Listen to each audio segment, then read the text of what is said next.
ay maliwanag naman dito na ito ay patungo sa paghuli kay Sara Duterte upang kulungan ang bagsak. Inanunsyo ng National Bureau of Investigation o NBI na Sir, sa DOJ under ng NBI and then DILG under ng PNP, hinahanap nila yung... Alright, welcome back to my YouTube channel. I'm Andy's Vlog.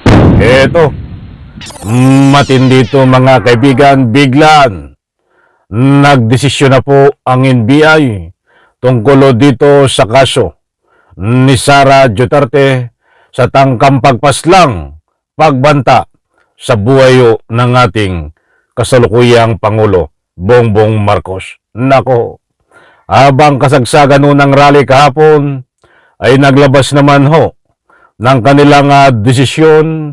Itong NBI na tapos na ang kanilang investigasyon. Biglaan, mga kaibigan, ito ay patungo sa paghuli kay Sara Duterte. Nako, hindi po ito fake news, mga kaibigan.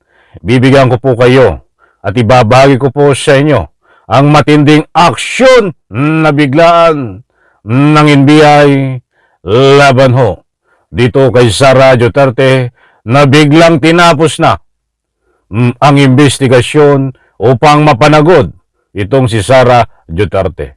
Hindi naman po lingid sa inyong kaalaman itong mainit na usapin na matinding pagbanta sa buhay upang paslangin di umano at ipapapaslang di umano ni Sara Duterte itong ating kasalukuyang Pangulong Bongbong Marcos. Humigit kumulang ilang buwan din yung inintay. Sa wakas, ito na po, mga kaibigan, ang desisyon ng NBI tungkol dito kay Sara Duterte. Nako, shout out po sa lahat. Ay kulungan ang bagsak nito. Mga kaibigan, bakit kamo? Eto, mas mabuti ay pakinggan natin itong development ng kaso na ito. Shoutout po muli sa lahat. Inanunsyo ng National Bureau of Investigation o NBI na natapos na ang kanilang investigasyon hinggil sa banta ng pagpatay ni Vice Presidente Sara Duterte laban kay Pangulong Ferdinand Marcos Jr. Ayon kay Prosecutor General Richard Anthony Fadulion, sa ngayon ay sinusuri pa ng prosekusyon ang mga ebidensyang isinumite sa NBI at saka palang Ayun mga kaibigan, natapos na ang investigasyon tungkol dito sa nasabing pagbabanta ni Sara Duterte sa buhay ng ating kasalukuyang Pangulong Bongbong Marcos at sa iba pa na nabanggit niya ang pangalan. Kasama dito yung kay Speaker of the House, Martin Romualdez, at siyempre sa First Lady, Aranita Marcos. Eto pa, mga kaibigan, at muli pakinggan natin, unawain. Lalaman kung sapat na ito para magsimula ng preliminary investigation. Matatandaan, sinabi ni Vice President Sara Duterte na may nakausap na siya para patayin si Pangulong Marcos Jr., First Lady Lisa Marcos at House Speaker Martin Romualdez. Ayan mga kaibigan, shoutout to UNTV. Ipahintulot ang paggamit ng inyong video clips. Maliwanag po. Nako, ito pa. Ang latest update. At para sa karagdagang kaalaman nyo po, ibabagi ko po sa inyo naman ang mga sinasaad ng mga kinaukulan, kung ano na ang karugtong na pangyayari po nito. Ito. The case further and to Good morning po. Other matter lang, Sir, kay Yusek Vasquez. Baka may update na po sa investigation ng NBI doon sa alleged threat ni Vice President Sara Duterte sa first couple and kay Speaker Romualdez. Yes, we were informed already that the NBI had finished its investigation, but there's a need to further evaluate it, and we are sending prosecutors over to look at the evidence and evaluate the evidence that is in the custody of the National Bureau of Investigation. Depending on the outcome, we will be able to make a recommendation whether to have it considered filed already before the department and or to return it to the NBI if there's a need to build up the case further and to Iyan po ang bahagi ng press conference kahapon ng inalabas po ng DOJ. Natapos ng investigasyon laban o kay Sara Duterte. Subalit magkakaroon po ng evaluation. Tinitingnan, sinusuri kung ano pa ang dapat idagdag, mga kaibigan. Mas mabuti ho yung ganon. Sinusuri para sure ball.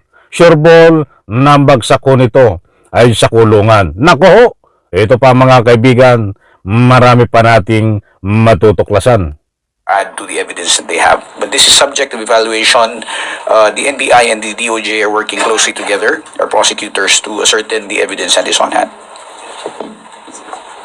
Go ahead. It's part of the case build-up, the evaluation stage that was referred to by PG Richard. Once the evaluation is confirmed to be enough to warrant preliminary investigation, that's the time that the preliminary investigation proper would be initiated. Thank you, sir. Ang maliwanag lang po dito, mga mahal kong taga-subaybay, ang investigasyon po ay isinumiti ng NBI DNO sa DOJ. Ang DOJ naman po ay nagkakaroon ng matinding pagsusuri, evaluation, at pagkatapos po ng lahat na yan ay magkakaroon po sila ng ika nga po yung recommendation o lalabas kung ano man ang dapat gawin sa kaso, kung ito ba ay tuluyan ng ipapile DNO sa DOJ. But anyway, ayan, that is a formality lang. Talagang dapat suriin at pagkatapos po niyan ay isa talaga ang patutunguhan na ito ay kasuhan itong si Sara Duterte. Ito pa, mga kaibigan.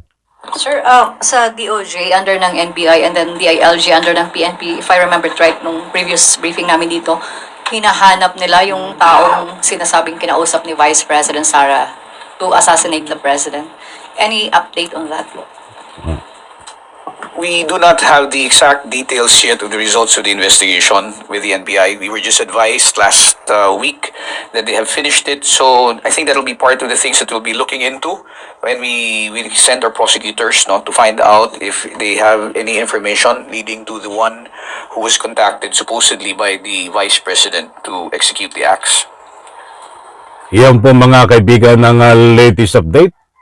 Yan po ang Undersecretary ng DOJ at ang iba pa nilang kasama diyan po sa DOJ na nagbigay nga po ng latest update tungkol dito sa kaso ni Sara Duterte tungkol sa pagbanta sa buhay ng ating Pangulong Bongbong Marcos.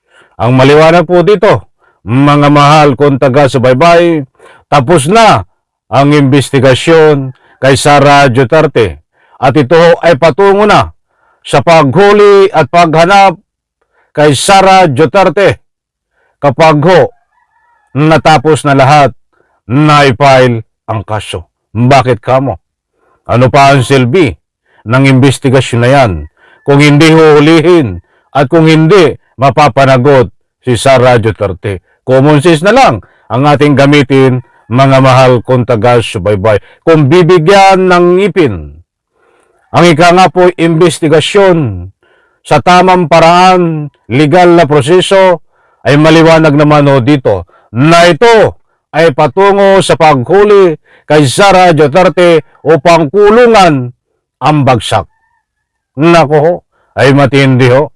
Ang kabang-abang dito. Alam kong medyo tipid itong NBI, itong DOJ, kung anong ikakaso, kung anong kaso, at kung ano ang rekomendasyon ng NBI sapagkat nagkaroon po pa ng matinding pagsusuri. Naunawaan po natin yan at pagkatapos po ng lahat ng kanilang pinaliwanag na yan, diyan po natin malalaman kung ano pong kaso ito. Ito ba ay Nobel recommendation? Katulad nung nababalita dati na mismong si Sara Duterte ang nagbanggit napapasok ito sa terrorism? Matindi ho yan. Ano pang kaso? Kaya ayaw naman nating pangunahan ang sino man na nag-iimbestiga dito dahil hindi nila binabanggit ano mang kaso, hintayin po natin mga kaibigan dahil may pangako po ang DOJ ng BI na nagkakaroon pa ho ng matinding pagsusuri. But tapos na ho ang investigasyon at nagkaroon na po ng recommendation itong NBI, mga kaibigan. Yan po ang ating abangan. Muli po maraming salamat. Pagpalain po tayo lahat. Sabay-sabay po nating i-like ang video na ito. Please support po ang aking second YouTube channel, Andy's Vlog. Ganyan po ang link sa comment section. Pakiclick lang po. Huwag pong kalimutan, isang like ko sa video na ito. Bye-bye. Palakpakan.